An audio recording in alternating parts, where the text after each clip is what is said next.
பெய்யக்கூடியது. இந்த மழை காலங்களில் மழை நீர் அதிகமாக சேர்ந்திருக்கக்கூடிய இடங்களில் இரவு நேரத்தில் குழந்தைகளை வெளியில் விடாதீர்கள். மற்றும் பெரியவர்களும் இருசக்கர வாகனத்தில் செல்லும் பொழுது பாதுகாப்பாக செல்லுங்கள். இடி மின்னல் வரும் பொழுது வெளியில் யாரும் நிற்காதீர்கள். உள்ளே சென்று பாதுகாப்பாக இருங்கள்.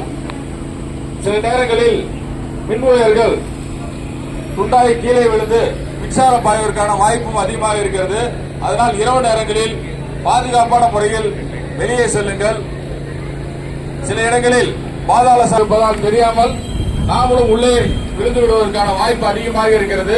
அதனால் அந்த மாதிரி இடங்களை பார்த்து மக்கள் பாதுகாப்பாக செல்ல வேண்டும்.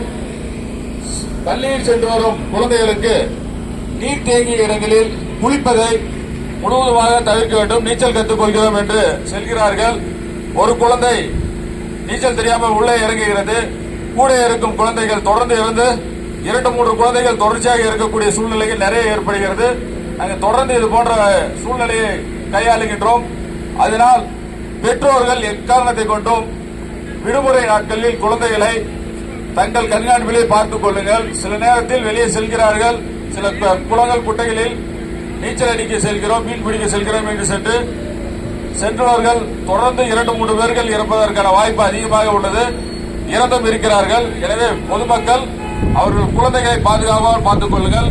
மேலும் தீயணைப்புத் துறையினுடைய அவசர அழைப்பு எண்ணை அனைவரும் தெரிந்து வைத்திருக்க வேண்டும். தீயணைப்புத் துறையினுடைய அவசர அழைப்பு எண் 101, 112 மற்றும் நமது கட்டுப்பாட்டு அறையினுடைய தொலைபேசி எண்ணையும் கண்டிப்பாக தெரிந்து வைத்திருக்க வேண்டும்.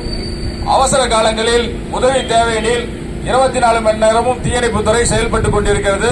நீங்கள் 101ற்கு தொடர்பு கொண்டீர்கள் என்றால் உங்களுடைய விலாசத்தை தெரிவித்தால் உடனடியாக எங்களோட உதவி கிடைக்கும். அதனால் டோல் ஃப்ரீ நம்பர், இது ஃப்ரீ நம்பர், பணம் எதுவும் இல்லை. 101ஐ தொடர்பு கொண்டால் உடனடியாக எங்களோட உதவி கிடைக்கும்.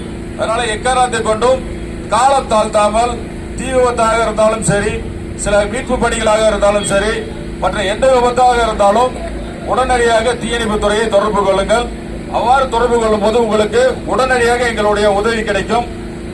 பொதுமக்கள் எப்பொழுதும் உடனடியாக நம்பரை தெரிவித்தால் உடனே சென்று உயிரை காப்பாற்றுவதற்கு எங்களால் முடியும். காலம் தாழ்த்தாமல் உடனடியாக எங்களுக்கு தகவலை தெரிந்து கொள்ளுமாறு கேட்டுக்கொள்கின்றோம்.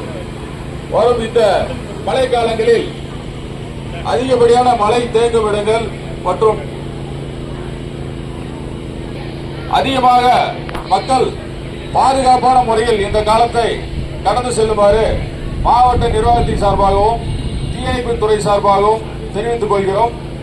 இந்த வாய்ப்பை வழங்கிய மாவட்ட ஆட்சித்தலைவர் அவர்களுக்கும் மற்றும் மாவட்ட நிர்வாகத்திற்கும் எங்கள் துறையின் சார்பாக நன்றியை தெரிவித்துக் கொள்கிறோம். நன்றி, வணக்கம்.